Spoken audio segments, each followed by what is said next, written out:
Buenas noches. A partir de esta noche vamos a comenzar una nueva sección. No sé si es parte de Hablando Chofás o es otro aparte. Si le tengo que poner un nombre aparte, la vamos a poner el Rincón Literario de Rodolfo. Así. Entonces, se va a tratar básicamente de una lectura de algún escrito literario personal o de alguna lectura que a mí me guste. Para comenzar, escogí una de uno de mis escritores favoritos, yo, y espero que esto nos sustituya de vez en cuando la sección de las chofadas. Un día de vez en cuando vamos a estar serios, así que hoy vamos a estar en el Rincón Literario de Rodolfo, un poquito serios. Comenzamos. Penélope. La aldea polvorienta como todas las demás aldeas vecinas. Abundantes la pobreza, el hambre, el calor, los perros mestizos de patio, los animales de corral y, por supuesto, los chirises. Y entre la abundancia de abundancias del lugar había una un poco más extraña. En la aldea polvosa y calenturienta abundaban los López. Abundaban como familia, como personas y como apellido. El 80% de las personas tenía López como primer apellido, estuvieran emparentados o no. Y el resto, casi todos, eran López de segundo apellido. Así que no era raro que los demás patojos que seguían naciendo en cantidades alarmantes en una aldea tan chica se apellidaran López. Fue lo que le pasó a don Saturnino López, que se casó con la Casilda, la hija menor de don Rómulo López y de doña Marianela López. Y entre sus múltiples retoños, un día recibieron una hermosa flor a la que don Saturnino no dudó ni un momento en bautizar con el fastuoso nombre de Penélope. Y pasado el tiempo y andando los años, la dulce Penélope López López se casó con Plutarco, el hijo de doña Chón López, que también hubiera sido Plutarco López López si no fuera porque a López, que hizo de aquello con doña Chón, se le pelaron los cables y prefirió irse a una aldea menos enlopada y lo más lejana posible, debajo de los López, como habían dado en llamarle al miserable bajío que todos compartían. Así que Penélope pasó a llamarse Penélope López López de López, y como a Plutarco le pareció que su consorte tenía ya demasiados López y que encima planeaba hacer con ella por lo menos media docena de López Lopitos más, le quitó el único López que se le podía quitar, que era el del final de su nombre. A partir del día de su alegrísima, humildísima y borrachísima boda, pasó a llamarse La P. Y como todos en bajos de los López vivían en la más inocente y proverbial ignorancia, a nadie le pareció mal, ni malsonante, ni indecoroso, al punto que toda la aldea adoptó inmediatamente el novedoso apelativo. Plutarco vivía locamente enamorado de la P. Es más, llegó a tener un apasionado cariño muy parecido por sus dos.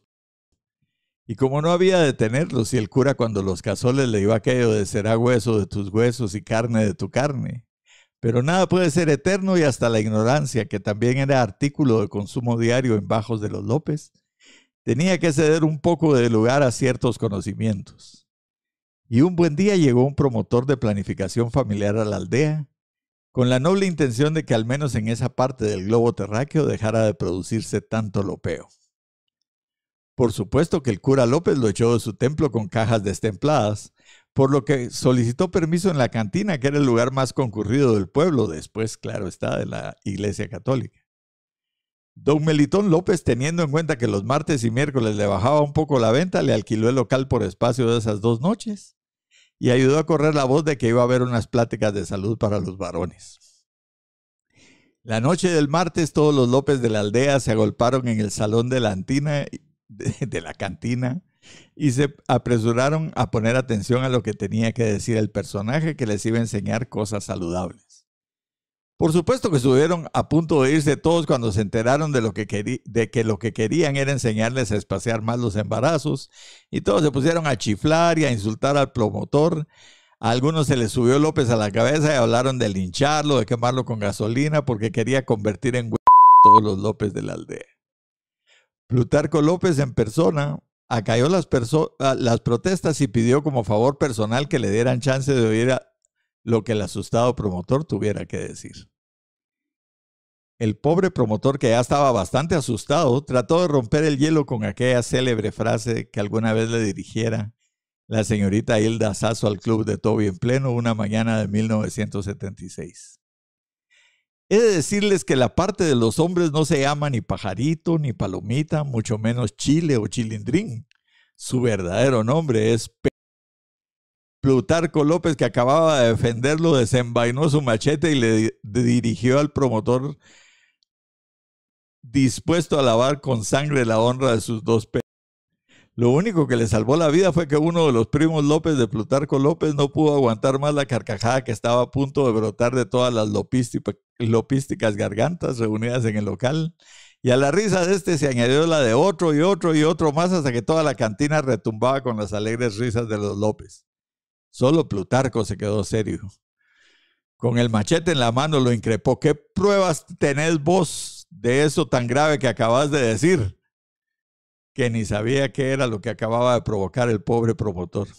El pobre sacó un libro de texto ya muy antiguo y le enseñó un grabado, donde al flácido miembro que dibujan en esos casos le señalaba una flechita que estaba conectada con unas letras que decían lacónicamente: P. ¿Y ahora qué voy a hacer yo, Dios mío? ¿Por qué mandaste a ese infeliz a enseñarnos que así se llama esta marranada? Nunca podré volver a ver el rostro amado y decirle cómo te quiero, P.